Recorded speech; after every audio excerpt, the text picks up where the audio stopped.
Bismillahirrahmanirrahim. Assalamualaikum warahmatullahi wabarakatuh. Salam sejahtera bagi kita semua. Perkenalkan, nama saya Marufi Alwan, golongan 1 kelompok 2, peserta Latsar CPNS Angkatan 1 tahun 2022, BPSDM Provinsi Kalimantan Selatan. Dalam kesempatan kali ini, saya akan membagikan tugas saya mengenai learning jurnal pribadi tentang kolaboratif dan adaptif. Kolaboratif. Dalam mencapai kesuksesan sebuah tim, memiliki ide atau gagasan yang baik belum tentu bisa menjamin kesuksesan tersebut. Ada beberapa faktor lain yang perlu diaplikasikan agar ide tersebut bisa berkembang dan menjadi hasil sebagai bentuk dari kesuksesan yang telah dicapai oleh tim tersebut.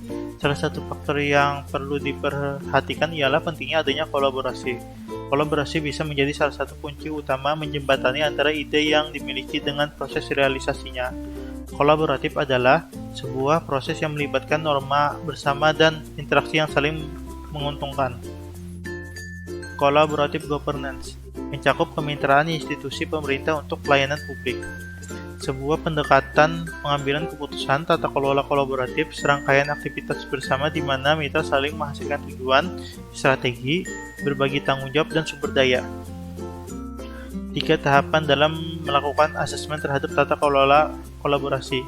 Yang pertama, mengidentifikasi permasalahan dan peluang. Yang kedua, merencanakan aksi kolaborasi. Dan yang ketiga, mendiskusikan strategi untuk mempengaruhi. Proses yang harus dilalui dalam menjalin kolaborasi. Yang pertama, trust building, membangun kepercayaan dengan stakeholder mitra kolaborasi.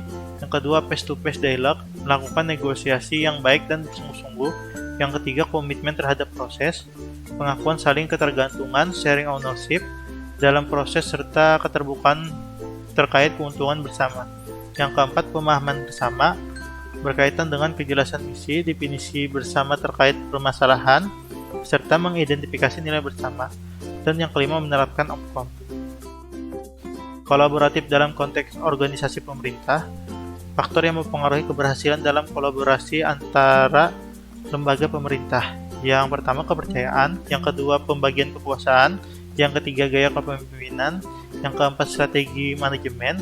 Dan yang kelima, formalisasi pada pencapaian kolaborasi yang efisien efektif antara entitas publik.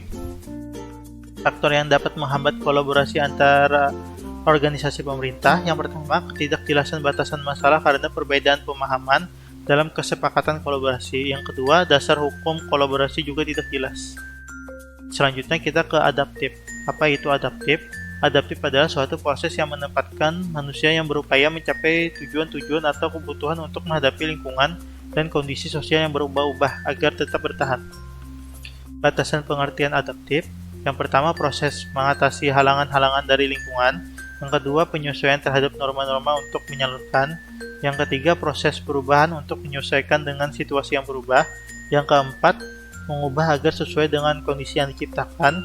Yang kelima, memanfaatkan sumber-sumber yang terbatas untuk kepentingan lingkungan dan sistem. Dan yang keenam, penyesuaian budaya dan aspek lainnya sebagai hasil seleksi alamiah. Penerapan budaya adaptif.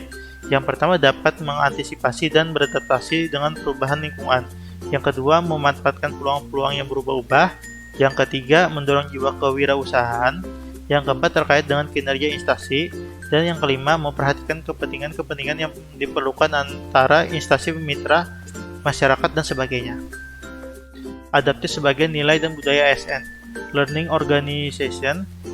Yang pertama, pegawainya harus terus mengasah pengetahuannya hingga ke tingkat mahir atau personal mastery. Yang kedua, pegawainya harus terus berkomunikasi hingga memiliki persepsi yang sama atau gelombang yang sama terhadap suatu visi atau cita-cita yang akan dicapai bersama atau shared vision.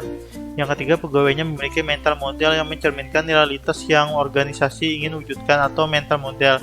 Yang keempat, pegawainya perlu selalu sinergis dalam melaksanakan kegiatan-kegiatan untuk mewujudkan visinya atau team learning. Dan yang kelima, pegawainya harus selalu berpikir sistemik, tidak kacamata kuda atau bermental silo, system thinking.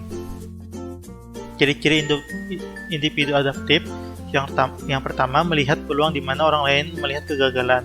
Yang kedua, memiliki sumber daya. Yang ketiga, selalu berpikir ke depan. Yang keempat, tidak mudah mengeluh.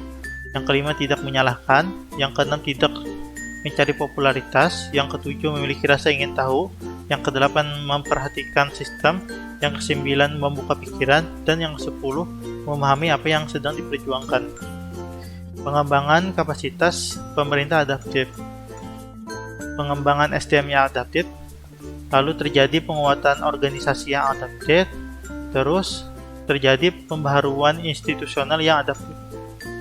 Itu saja penjelasan yang dapat saya sampaikan. Salah hilap mohon maaf. Wassalamualaikum.